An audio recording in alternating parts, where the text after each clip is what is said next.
حلیمہ باپ کی لاڈلی ہونے کے باوجود ایک سیدھی سادی لیکن پر اعتماد لڑکی تھی جو حسن و خوبصورتی کے اعلیٰ پیمانوں پر بھی پوری طرح اترتی تھی۔ اچھی سے اچھی تعلیم حاصل کرنا اس کے خاندان میں ایسے ہی ضروری تھا جیسے روز کپڑے پہننا اور کھانا پینا۔ اس نے بھی ایم ایڈ کیا اور ایک اچھے اسکول میں ٹیچنگ کرنے لگی۔ شادی کے لیے رشتے آنے لگے تو اس کی صرف ایک ہی شرط تھی کہ وہ شادی کے بعد بھی اسی اسکول میں اپنی ملازمت جاری رکھے گی، اس لیے ضروری ہے لڑکا اسی شہر کا ہو۔ باقی سب کچھ اس نے اپنے ماں باپ کی مرضی پر چھوڑ دیا تھا۔ ادھر ولید احمد کی والدہ بیگم خیرالنساء بھی ایک ایسی چاند سی بہو لانے کے خواب دیکھ رہی تھیں جو تعلیم یافتہ اور برسر کے روزگار بھی ہوں اور نیک و پارسا بھی۔ ان کی تلاش ایک ایسی لڑکی کی تھی جس کے خیالوں میں بھی کوئی دوسرا مرد نہ آیا ہو، کیونکہ ان کے بیٹے نے اس زمن میں صرف یہی ایک شرط رکھی تھی۔ انہیں کہیں سے خبر ملی اور وہ حلیمہ کے گھر آ دھمکی۔ ادھر ادھر سے جتنی چھان پٹک ممکن تھی وہ انہوں نے کر لی تھی۔ ملاقات ہوئی تو حلیمہ اور اس کا پورا خاندان بیگم خیرالنساء کو بہت پسند آیا اور جلدی ملاقاتوں کی بات چیت شادی کے نتیجے پر پہنچ گئی۔ ولید احمد بھی نہ صرف یہ کہ اعلیٰ تعلیم یافتہ اور خوش شکل جوان تھا، بلکہ ایک سرکاری محکمے میں کلیدی عہدے پر بھی فائز تھا۔ البتہ ماں کے لاڈ کی زیادتی نے اسے ماماز بوائے بنا دیا تھا۔ لڑکیوں سے دوستیاں نہ اس کی تعلیم کے دوران تھیں، نہ ہی کبھی بعد میں ہوئیں، اور نہ ہی اس نے کسی اور طریقے سے عورت سے جنسی تعلق قائم کرنے کی کوشش کی۔ عورتوں کے بارے میں اس کی تمام معلومات اپنے چند شادی شدہ دوستوں کی فراہم کردہ تھیں۔ ولید احمد کو کچھ خبر نہ تھی کہ ان معلومات میں کتنی صداقت تھی اور کتنی مبالغہ آرائی۔ اس نے انہیں سچ ہی مان لیا تھا۔ انٹرنیٹ سے ایسی کوئی معلومات حاصل کرنا اس کے نزدیک گناہ کبیرہ تھا۔ بیگم خیرالنساء بھی اپنی مرحلہ وار تحقیقات سے ولید احمد کو آگاہ کرتی چلی آ رہی تھیں۔ یوں یہ رشتہ بیگم خیرالنساء کی کوششوں سے لیکن ولید احمد کی مکمل رضامندی سے انجام پایا۔ ولید کے والد صاحب نے بھی تمام معلومات کو تسلی بخش پا کر ماں بیٹے کی ہاں میں ہاں ملائی تھی۔ شادی کی تیاریاں خوب زور و شور سے ہو رہی تھیں۔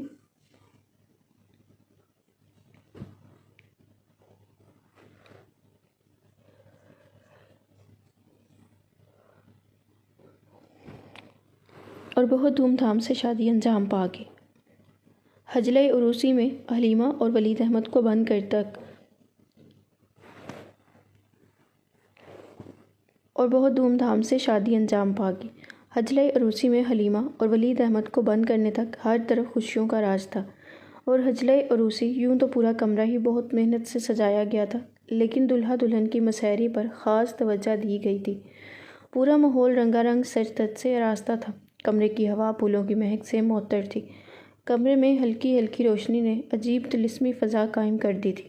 ولید احمد نے حلیمہ کا گھونگھٹ اٹھایا، اسے سلامی دی اور پھر ایک سنجیدہ شخص کی طرح اس کے پاس بیٹھ گیا۔ اس نے پہلے بہت آہستہ آہستہ حلیمہ کے ساتھ گفتگو کا سلسلہ شروع کیا تو حلیمہ کو بھی یہ محسوس کر کے خوشی ہوئی کہ ولید ایک مہذب اور خوش اطوار شخص ہے۔ وہ بھی دھیمے دھیمے انداز میں اس کی باتوں کا جواب دینے لگی۔ تھوڑی بے تکلفی کی فضا قائم ہوئی تو ولید نے جنسی وظیفے کی طرف رجوع کیا۔ حلیمہ تو اب اس کی بیوی تھی، اس لیے کسی مزاحمت کا سوال ہی پیدا نہیں ہوتا تھا۔ البتہ حلیمہ نے جیسا سن رکھا تھا اسے ولید کی طرف سے ویسا جوش و خروش محسوس نہ ہوا۔ سنی سنائی باتوں کے سوا اس کے پاس کوئی علم نہیں تھا، اس لیے موازنے کا بھی سوال اٹھتا نہیں تھا۔ خیر جوں ہی ولید فارغ ہو کر بستر پر لیٹا، حلیمہ اٹھ کر واش روم میں چلی گئی۔ وہ واش روم سے واپس آئی تو ولید نے کمرے کی بڑی لائٹ آن کی ہوئی تھی اور وہ اپنے کپڑے ہاتھ میں پکڑے ہی پاس صوفے پر بیٹھا تھا۔ اس کے چہرے سے کچھ پہلے والی خوشگواریت بھی غائب تھی، بلکہ اب اس کی آنکھوں میں ایک خوفناک قسم کی اجنبیت امڈ آئی تھی۔ ماتھے پر کچھ شکنوں کے بھی ڈیرے ڈال لیے تھے۔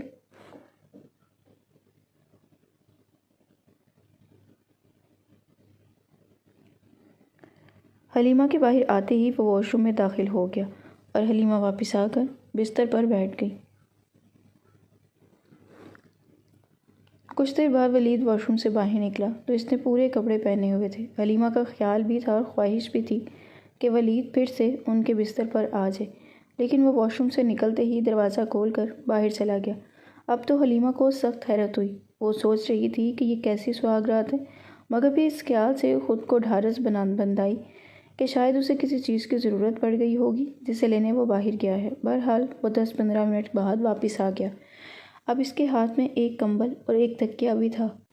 وہ تو چاہ رہی تھی کہ ولید پھر سے بستر میں آئے اور اسے اپنے بدن کی گرمی سے مستفید ہونے کا موقع دے۔ سو اس نے ولید سے پوچھ لیا، کیا ہوا؟ نہیں کچھ نہیں، تم سو جاؤ، دراصل مجھے کسی کے ساتھ سونے کی عادت نہیں ہے، ولید نے جواب دیا اور کمبل اوپر کھینچ لیا۔ حلیمہ نے کہا، اگر ایسی بات ہے تو آپ بیڈ پر آ جائیں، میں صوفے پر لیٹ جاتی ہوں، مگر ولید نہیں مانا۔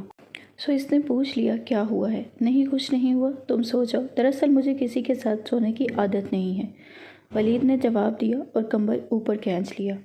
حلیمہ نے کہا، اگر ایسی بات ہے تو آپ بیڈ پر آ جائیں، میں صوفے پر لیٹ جاتی ہوں، مگر ولید نہیں مانا اور لائٹ آف کر کے صوفے پر ہی لیٹ گیا۔ حلیمہ عجیب مخمصے میں گم بہت دیر تک جاگتی رہی، پھر کہیں رات کے پچھلے پہر اسے بھی نیند آ گئی۔ جب اس کی آنکھ کھلی تو کمرہ عجیب کھسر پسر سے بھرا ہوا تھا۔ حلیمہ نے دیکھا تو ولید اپنی ماں اور 2 بڑی بہنوں کے ساتھ سرگوشیوں میں باتیں کر رہا تھا۔ بیگم خیرالنساء اسے کچھ سمجھانے کی کوشش کر رہی تھی۔ حلیمہ بس ان کا اتنا ہی جملہ صحیح طرح سے سمجھ سکی، کم از کم ولیمے تک تو رک جاؤ، پھر کر لینا جو بھی کرنا چاہیے ہو۔ لیکن جواب میں ولید اپنے موقف پر بزید تھا۔ پھر وہ تینوں خواتین تو سر جھکا کر باہر نکل گئیں اور ولید دوبارہ سے ویسے ہی صوفے پر بیٹھ گیا۔ حلیمہ نے سخت تشویش کے عالم میں پوچھا، کیا بات ہے؟ کیا ہو رہا ہے یہ سب؟ ولید جواب میں خاموش رہا تو وہ دوبارہ بولی، آپ کچھ بتا کیوں نہیں رہے؟ ولید وہیں سے سر جھکائے بولا، تمہارے ماں باپ کو بلانا پڑے گا۔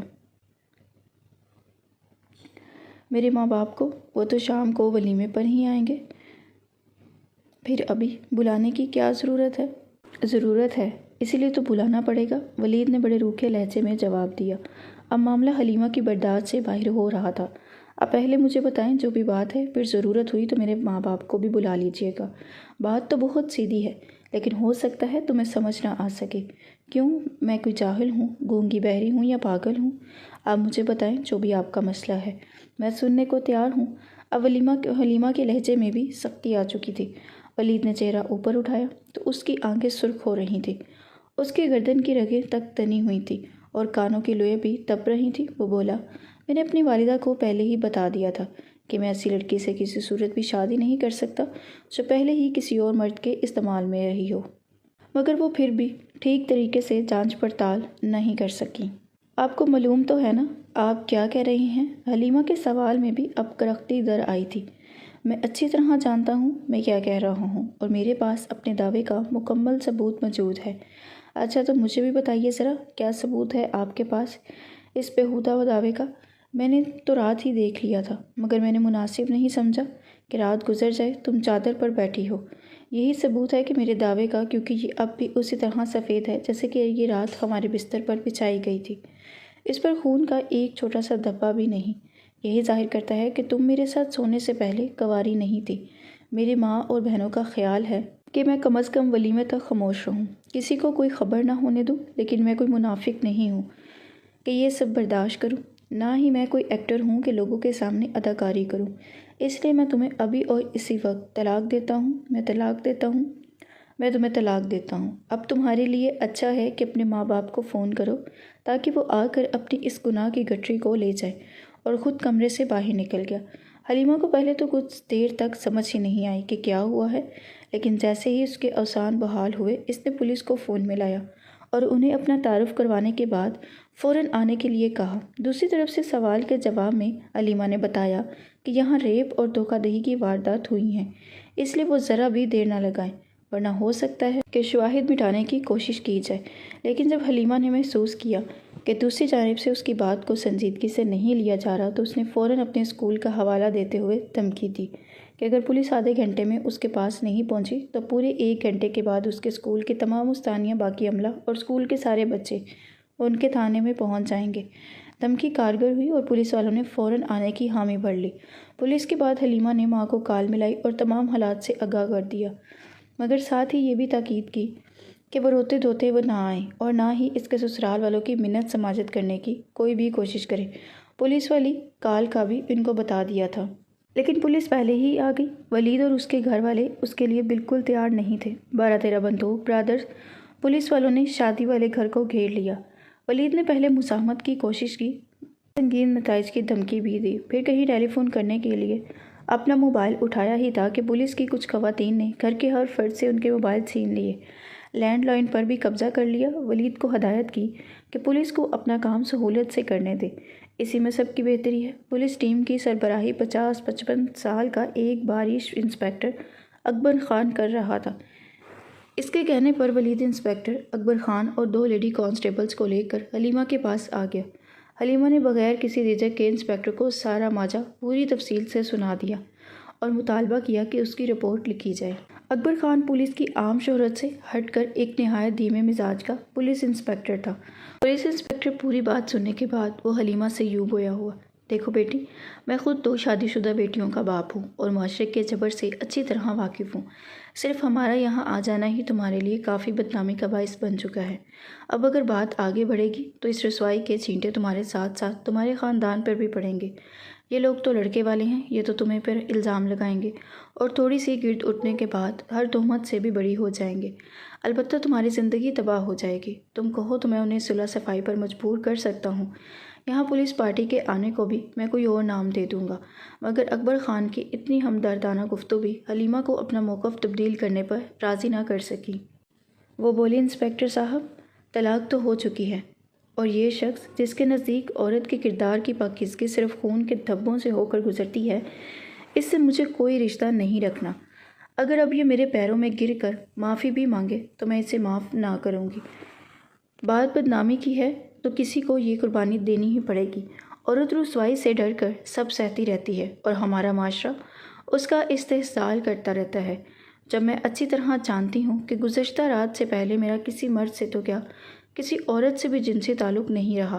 خدا کا شکر ہے کہ میں کبھی جنسی زیادتی کا بھی شکار نہیں ہوئی اور نہ ہی میں کبھی خود لذتی کی علت میں مبتلا ہو کر اپنی دوشیزگی سے محروم ہوئی۔ تو پھر میں ایسا الزام لے کر کیوں جیوں؟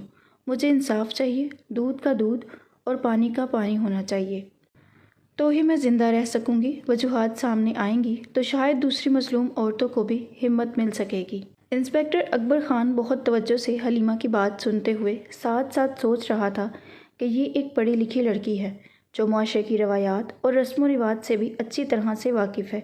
یہ جو کچھ کہہ رہی ہے غلط نہیں ہو سکتا۔ کوئی ایسی سمجھدار لڑکی بغیر کسی ٹھوس وجہ کے ایسی بدنامی کا خطرہ مول نہیں لے سکتی۔ یقیناً اسے اس الزام سے، جو اس کے نزدیک بے بنیاد بھی ہے، نہایت حد تک کا احساس ہوا ہے۔ مگر خود اکبر خان کا مسئلہ یہ تھا کہ حلیمہ کی شکایت کے ضمن میں کوئی باقاعدہ قانون ہی موجود نہیں تھا جس کے تحت وہ کوئی مقدمہ درج کرتا۔ اس نے اپنی مجبوری کا اظہار حلیمہ سے بھی کر دیا تو حلیمہ نے اس سے درخواست کی کہ جیسے بھی ہو کوئی راستہ نکالیں، میں صرف یہ جاننا چاہتی ہوں کہ اصل ماجرا کیا ہے۔ اس ضمن میں ولید کا اور میرا میڈیکل ٹیسٹ بھی بہتر راستہ ہو سکتا ہے۔ آپ معاملہ اپنے ہاتھ میں لے کر یہ ٹیسٹ کروائیں اور رپورٹ کو پبلک کریں۔ اکبر خان نے ولید احمد کو سمجھایا کہ اگر وہ اس ٹیسٹ کے لیے راضی ہو جائے تو وہ ان کے خلاف کوئی دوسری رپورٹ درج نہیں کرے گا، جو کہ وہ کر سکتا ہے۔ اس نے کہا، میں حلیمہ بیٹی کی درخواست پر تم لوگوں کا میڈیکل ٹیسٹ کرواؤں گا اور پھر اس کی روشنی میں آگے بڑھوں گا۔ اس طرح سب لوگ کسی بڑی اور مسلسل مصیبت سے بچ جائیں گے۔ ولید کو کچھ تو اپنے دعوے کی سچائی کا ذم بھی تھا اور کچھ اسے اپنی عزت بھی عزیز تھی۔ اس نے حامی بھر لی۔ اکبر خان نے دونوں کو ساتھ چلنے کے لیے کہا۔ کچھ دیر ہی حلیمہ میں کے والدین اور کچھ دوسرے لوگ بھی وہاں پہنچ گئے، لیکن تب تک اکبر خان متعلقہ ڈاکٹروں سے رابطہ کر چکا تھا۔ وہ دونوں کو ساتھ لے گیا۔ دونوں کو تفصیلی معائنہ کروانے کے بعد فارغ کر دیا۔ رپورٹ کے بارے میں انہیں بتا دیا گیا تھا کہ اس کے لیے ابھی کئی دن انتظار کرنا پڑے گا۔ چنانچہ ولید اپنے گھر آ گیا اور حلیمہ اپنے والد کے ساتھ چلی گئی۔ حلیمہ گھر پہنچی تو وہاں سکوت مرگت کا سما طاری تھا۔ اس کی شادی پر آئے ہوئے زیادہ تر رشتہ دار تو اس معاملے کی خبر سنتے ہی اپنے اپنے گھروں کو جا چکے تھے۔ وہ جو ابھی تک موجود تھے وہ حلیمہ کو ایسے دیکھ رہے تھے جیسے وہ ان کی خوشیوں کی قاتل ہو۔ اس کی والدہ تو اس کے واپس آنے سے پہلے اپنی بہنوں کے ساتھ مل کر اپنے نصیبوں کو رو چکی تھی۔ جو لوگ بظاہر حلیمہ کی والدہ سے ہمدردی جتاتے ہوئے لڑکوں والے کو برا بھلا کہہ رہے تھے، وہ بھی کہیں دل ہی دل میں حلیمہ کے کردار پر شک بھی کر رہے تھے، اور یہ سلسلہ کئی دنوں تک چلتا رہا۔ اگر کسی شخص کو حلیمہ کے کردار پر مکمل اعتماد تھا تو وہ تھے اس کے والد یا پھر وہ خود تھے، کہ ان حالات میں بھی پوری طرح پر پرسکون اور مطمئن تھی۔ اس کے اسکول کی ٹیچرز نے بھی باری باری اس سے فون پر رابطہ کیا تھا۔ وہ سب لوگ بھی بظاہر تو اسے حوصلہ دے رہے تھے اور ہر طرح کے حالات میں اس کا ساتھ دینے کا وعدہ بھی کر رہے تھے، لیکن حلیمہ جانتی تھی کہ انہیں بھی میڈیکل رپورٹ کے آنے کا انتظار تھا۔ ادھر ولید احمد کی طرف زیادہ تر مرد تو اسے شاباشی دے رہے تھے، مگر کچھ بزرگوں کا خیال مختلف تھا۔ ان کا موقف تھا کہ ہر صورت میں ولیمہ کی رسم گزر جانی چاہیے تھی، اور طلاق اگر ضروری بھی تھی تو اس کا اعلان ابھی نہیں ہونا چاہیے تھا۔ ایسے دونوں طرف کے مہمانوں کی دل آزاری اور لڑکے کی بدنامی سے بچا جا سکتا تھا۔ ولید کے والد مکمل خاموش تھے، وہ اس موضوع پر کسی سے بھی کوئی بات کرنے کے لیے تیار نہیں تھے۔ بیگم خیرالنساء البتہ اپنی فکر انداز پر بری طرح ڈٹی ہوئی تھیں۔ وہ بضد تھی کہ ان کی جانچ پڑتال غلط نہیں ہو سکتی، ضرور اصل بات کچھ اور ہے، اور یہ بھی کہ ولید نے فیصلہ لینے میں ضرورت سے زیادہ جلدی دکھائی ہے۔ ولید کی بہنیں بھی اپنی والدہ کی ہمنوا تھیں، اسی لیے ولید کو اس رپورٹ کا شدت سے انتظار تھا تاکہ وہ سب کو بتا سکے کہ وہی سچا ہے۔ چنانچہ تقریباً ایک ہفتے بعد جو ہی رپورٹ کے جاری ہونے کی خبر ملی تو ولید بھاگم بھاگ وہاں پہنچا۔ اس کے کچھ قریبی دوست بھی اس کے ساتھ تھے۔ رپورٹ ماہر ڈاکٹروں کی ایک ٹیم نے نہایت غور و خوض کے بعد اپنی پوری تفصیل سے لکھی تھی۔ رپورٹ کے آغاز میں عورت کے پردہ بکارت کے بارے میں مندرجہ ذیل حقائق درج تھے۔ ہائمن عورت کا پردہ بکارت، جسے انگریزی میں ہائمن کہتے ہیں، کوئی ڈھکن نہیں ہوتا جسے کسی ضرب سے کھولنا یا توڑنا پڑے گا۔ اس کا واضح ثبوت یہ ہے کہ عورت جب آغاز نوجوانی میں پہلا قدم رکھتی ہے تو بھی اس کی ماہواری اسی رستے سے آتی ہے۔ پردہ بکارت دراصل کسی رنگ کی شکل میں عورت کی وجائنا کی دیواروں سے چمٹی ہوئی ایک لچکدار سی جھلی ہوتی ہے، جسے عام پردوں کی طرح ہٹایا بھی جا سکتا ہے۔ یہ زور سے ضرب پڑنے سے یا زیادہ کھینچے جانے سے بھی پھٹ جاتی ہے۔ یہی وجہ ہے کہ اسپورٹس اور جمناسٹک کرنے والی اکثر لڑکیاں بغیر کسی مزاحمت کے آغاز جوانی میں ہی اس سے محروم ہو جاتی ہیں۔ حلیمہ اور ولید کی رپورٹ۔ امر اولا سہاگ رات کی مباشرت کے باوجود حلیمہ کا پردہ بکارت اپنی جگہ قائم ہے۔ دوسری بات، ایسی کوئی شواہد نہیں ملے کہ حلیمہ اس سے پہلے بھی کبھی کسی جنسی عمل سے گزری ہو۔ حلیمہ کے پردہ بکارت کی ابھی تک کی موجودگی کی دو وجوہات ہیں۔ ایک تو یہ کہ وہ بہت لچکدار ہے،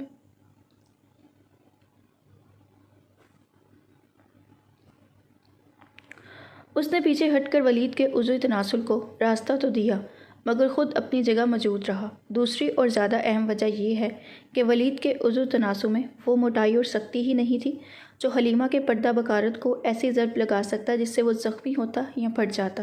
اس لیے سفید چادر سفید ہی رہی۔ رپورٹ پڑھتے ہی ولید کے تو پیروں تلے سے زمین ہی نکل گئی۔ رپورٹ بڑے ماہر ڈاکٹروں نے لکھی تھی، شک کی کوئی گنجائش ہی نہیں تھی۔ اگر اسے ذرا بھی خیال ہوتا کہ رپورٹ ایسی بھی ہو سکتی ہے تو شاید وہ کسی طرح سے تبدیل کروانے کی کوشش بھی کرتا، لیکن اب تو معاملہ ہاتھ سے ہی نکل چکا تھا۔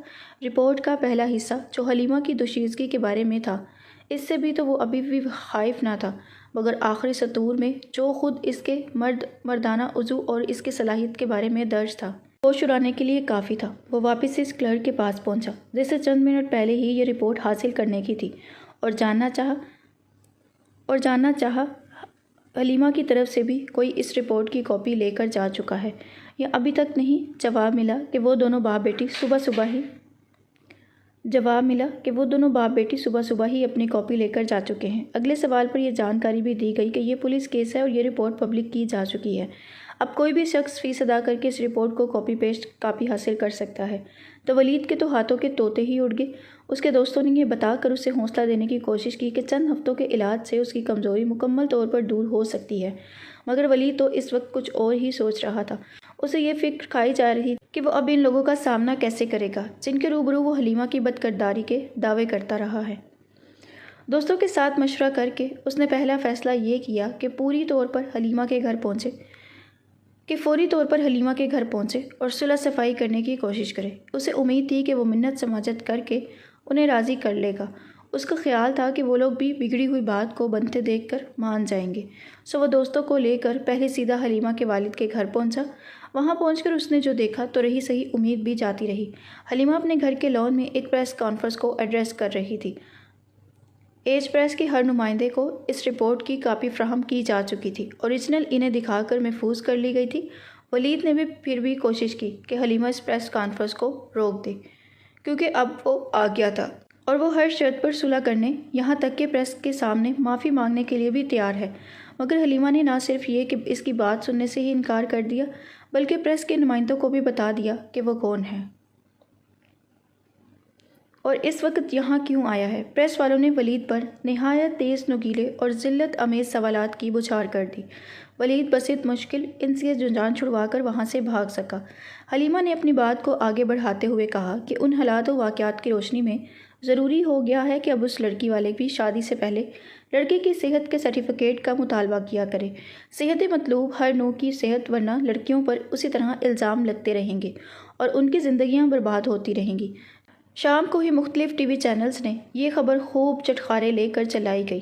دوسرے دن اخبارات کی زینت بھی بن گئی۔ حلیمہ کے اسکول سٹاف نے اس کے اعزاز میں ایک جلسے کا انعقاد کیا اور اس کی بہادری پر اسے خراج تحسین پیش کیا۔ ولید نے بدنامی سے گھبرا کر کسی دوسرے شہر میں ٹرانسفر کروا لی۔ حلیمہ کے چند ماہ بعد ہی ایک ایسے بڑے بزنس مین سے شادی ہوگی جو کافی دیر سے اس جیسی پر اعتماد، قابل اور بہادر لڑکی کی تلاش میں تھا۔